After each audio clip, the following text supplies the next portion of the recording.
নরেন্দ্রপুরে স্কুলের সেই ঘটনা, যে ঘটনা নিয়ে হাইকোর্ট গতকালই বলেছিল গ্রেপ্তার করতেই হবে যাদের নাম রয়েছে এফআইআরে।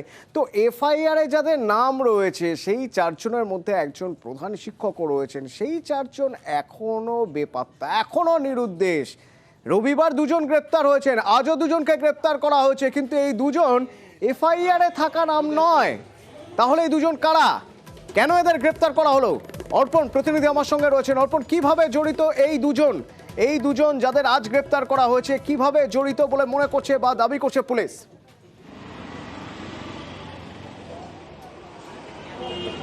দেখো, আব্দুল সুফিয়ান এবং শোভন এই দুজনকে গ্রেপ্তার করা হয়েছে বনহুগলি নতুনহাট এলাকা থেকে।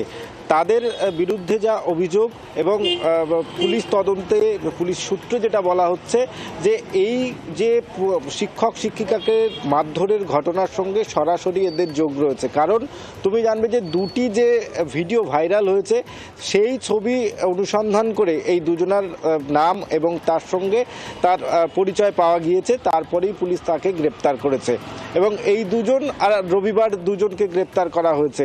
মোট এই ঘটনায় চারজনকে গ্রেপ্তার করা হয়েছে। এই ঘটনায় মোট 54 জনের নামে অভিযোগ করা হয়েছে, অর্থাৎ সরাসরি চারজনের নাম এবং আদার্স করে নাম আননোন পার্সন হিসেবে সেখানে 50 জন, অর্থাৎ 54 জন এই ঘটনার সঙ্গে যুক্ত, যার মধ্যে সরাসরি প্রধান শিক্ষক জড়িত রয়েছেন, তার সঙ্গে তৃণমূল নেতা 3 জন ওই এলাকারই তারা জড়িত রয়েছেন।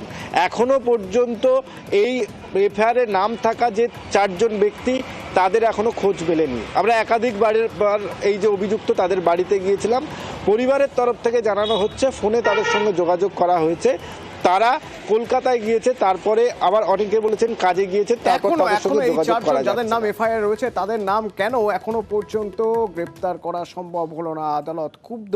শুধু তাই